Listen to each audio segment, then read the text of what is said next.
Hi, I'm Shannon Holton, Real Salty Dietitian and owner of Sound Growth Nutrition and Wellness, a pediatric nutrition practice here in Eastern North Carolina. Today is My Truth Tuesday, where I want to talk a little bit about the business side of things and what I've been doing for the past 4 months. I did leave my job of nearly 20 years about 4 months ago, and at that time, my goal was to open a private practice where I could provide nutrition services in the community for children and pregnant moms and adolescents, those transitioning from pediatric to adult care who often get kind of left out of the mix a little bit. What I didn't realize was some of the challenges I would face, and actually some of the challenges that were very similar to the challenges that I faced in my institutional healthcare setting. But I also didn't realize some of the wins that I would have right off the bat.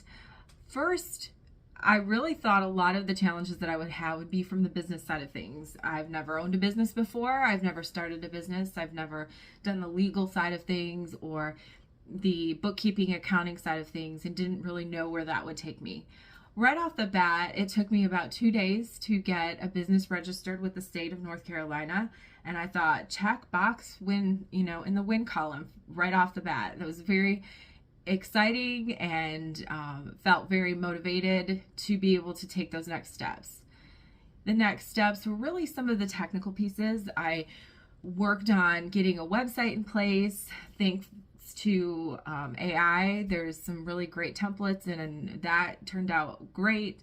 I had lots of links and was able to figure all that out. Another check in the win box. Website's good.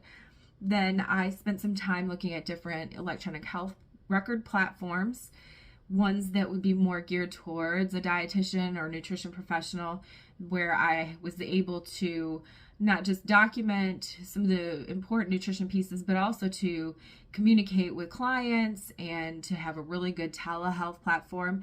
Because my business is primarily telehealth based, I didn't have money for rent to be able to, get an office building at this point in time.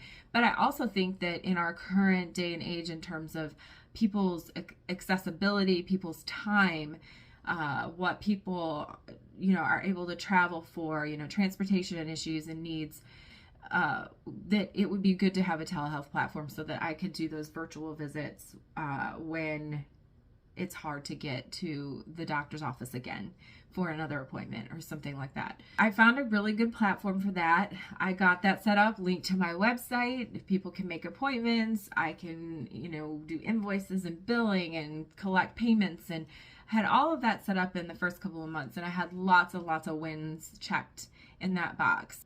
When I got to the time where I was ready to start promoting the business and start seeking clients, that's where I started to feel some of those barriers that creep in.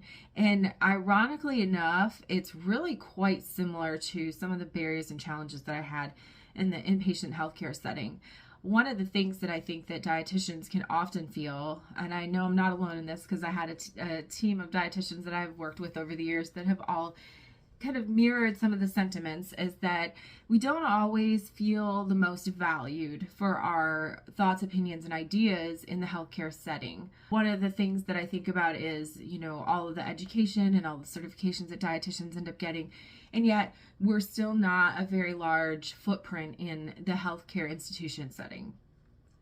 When I went into my own business, I thought, I am my own boss. I am my own business planner. I can create my own programs and my own path. I didn't anticipate as much of the barriers that I felt in terms of that same concept of value when I looked into what was out there and what was my competition. For a business plan, you kind of have to look at what are your competitions. And I realized that I don't have any technical direct competition in the business that I own. But looking outside the box, what are my competitions? I realized that my competitions were Facebook groups. My competition was clinics who state that they offer nutrition services but don't necessarily have a registered dietitian. They're using a nutritionist in their clinic. Multi-level marketing programs that offer, wellness services or advice or products that don't have a registered dietitian behind it. So the competition that I have is sort of non-direct competition, but it is very much a competition. And it's also a competition in a way that makes you feel even less valued, because you think, I have all of this knowledge, background, and years of experience, and I'm competing against advice from somebody's aunt or grandmother or whoever that used to feed their baby this way or that way over the years. And there is a value in having this social networking support. I don't disregard it. I'm a member of some of those groups myself. That's why I come across this information. But I do think that it's important to remember that my job is to stay on top of the science. So I cringe and I wonder, don't I reply? And I spend a lot of free time, literal, I don't get paid for it, time thinking about how to combat some of these misinformation, issues that have come along the way on social media, and how I can gain people's trust in a business of my own now to acknowledge the value that I would provide versus, the historical knowledge that grandma had. That's a tough thing to combat. I mean, I love my grandma, and I thought both of my grandmothers, and thought they were wonderful people and had great sage family raising advice because they had lots of children. They're all healthy, well people. But science is an evolving thing. I think nutrition science evolves really fast. And even some of the things that I learned about pediatric nutrition 20 years ago, we do differently today. For example, order of introducing solids, that is completely different than when I learned it 20 years ago. So it's important to think about those things, but it's also something that has been a weight on my shoulders as I kind of move forward in my own business, and thinking about how to go around some of that and still reach people to be able to make that difference in the community that I originally set out for when I started this journey. That's where I'll leave it today.